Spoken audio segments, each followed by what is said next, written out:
अभी शादी के पूरे 1 साल भी नहीं हुए थे और पत्नी 6 महीने की गर्भवती रहती।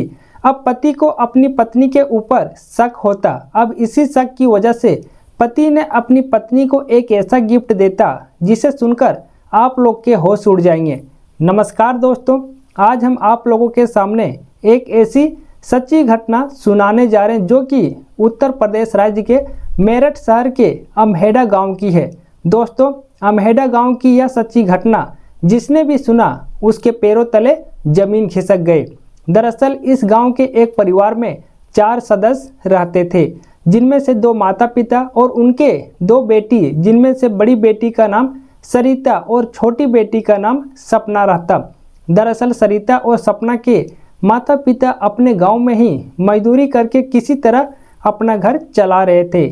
इनका कोई बेटा नहीं होने की वजह से सरिता के माता पिता को अपने परिवार की काफ़ी ज़्यादा चिंता रहती, लेकिन फिर भी वह मेहनत करके मजदूरी करके जो भी पैसा कमाता उसी से घर चलाता और अपनी दोनों बेटी की पढ़ाई में खर्च करता। लेकिन वह अपनी बेटियों की पढ़ाई बंद नहीं करता। अब धीरे धीरे समय जिस तरह बीतता जाता, सरिता भी बड़ी होती जाती, जिससे कि सरिता के माता पिता को अपनी बेटी के ऊपर कुछ ज़्यादा ही चिंता होने लगता कि बेटी अब सयान हो चुकी है, अब इनका शादी कर देना चाहिए। लेकिन पैसों की परेशानी की वजह से वह अपनी बेटी की शादी नहीं कर पा रहे थे।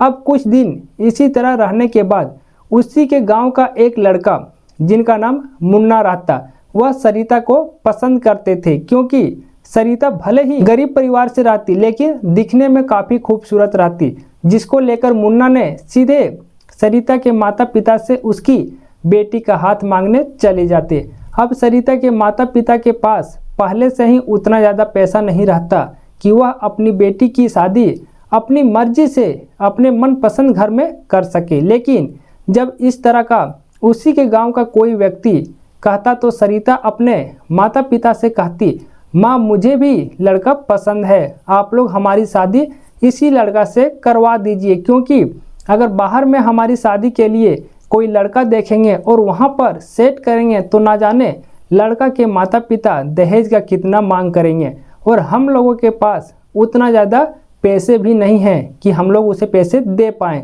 इसीलिए मेरा मानना है माँ, आप लोग इन्हीं के साथ मेरा शादी करा दीजिए, क्योंकि यह लड़का ने मुझे पसंद कर लिया है और पैसों की कोई मांग भी नहीं किया है, तो इससे अच्छा और क्या हो सकता है। अब माता पिता अपनी बेटी की बातों को गौर से सोचने समझने लगते और फिर अंत में सरिता के माता पिता इस शादी के लिए हाँ कर देते और अब लड़का भी खुश हो जाता और फिर इन दोनों की शादी पूरे धूमधाम से पूरे खुशी से हो जाता। शादी होने के बाद सरिता अपने ससुराल चली जाती, जहां पर वह अपने पति मुन्ना के साथ काफ़ी खुश रहा करती। अब शादी के 1 महीना बाद सरिता के माता पिता कुछ सामान लाने बाजार जाते हैं। बाजार में सामान लेने के बाद वापस अपने घर बस के द्वारा आ रहे थे, तभी अचानक से बस एक्सीडेंट होने से सरिता के माता पिता का मौत हो जाता। माता पिता की मौत की खबर मिलते ही सरिता और उसकी छोटी बहन सपना का रो रो कर बुरा हाल हो जाता। अब गांव वाले महिलाएं सपना के घर आकर सपना को चुप कराने में लगे रहते, क्योंकि अब सपना का इसकी बहन के अलावा इस दुनिया में कोई नहीं रहता। अब सपना अपनी माता पिता का अंतिम संस्कार करती। उसके बाद गांव वालों ने बैठकर एक निर्णय लेते कि अब सपना का इस दुनिया में अकेली है, अब या इसका कोई नहीं है, इसका देख रेख कौन करेगा।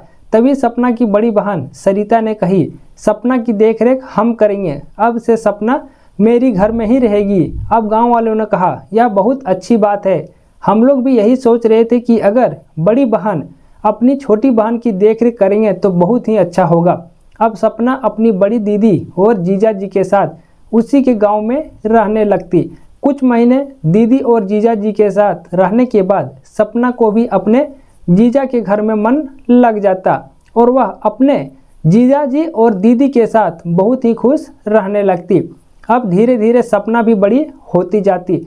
जब सपना की उम्र लगभग 18 से 19 साल की हो जाती तो जीजा जी और साली के बीच थोड़ा हंसी मजाक होने लगता। जीजा बात बात में अपनी छोटी साली सपना को कहती, तुम मेरी साली हो, यूँ कहें तो साली के मतलब आधी घर वाली। बस इसी तरह का हंसी मजाक करते रहते। और इन दोनों के बीच थोड़ा थोड़ा प्यार भी हो जाता।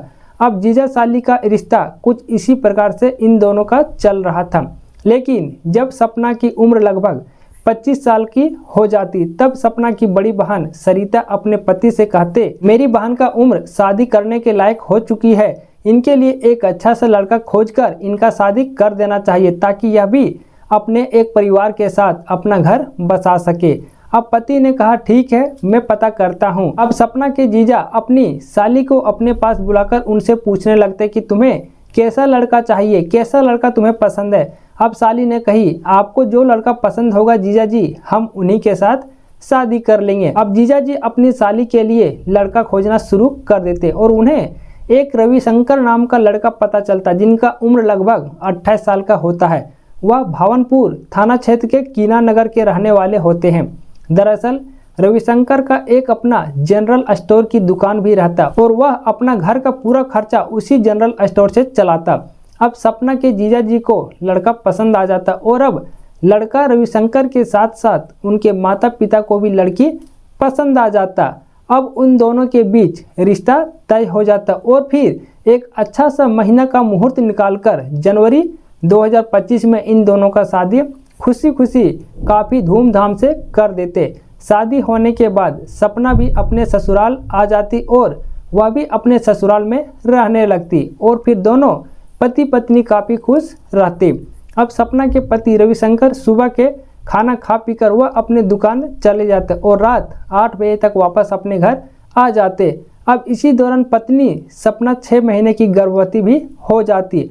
अब एक बार पति रविशंकर ने अपनी पत्नी को किसी लड़के से बात करते हुए देख लेते और उसी समय से अपनी पत्नी सपना के ऊपर उसे शक होने लगता कि मेरी पत्नी किसी दूसरे लड़के से भी बात करती है और उसे यह भी शक होने लगता कि मेरी पत्नी के पेट में पल रहे बच्चा शायद उन्हीं का होगा। अब पति इस शक को लेकर काफ़ी परेशान रहा करते।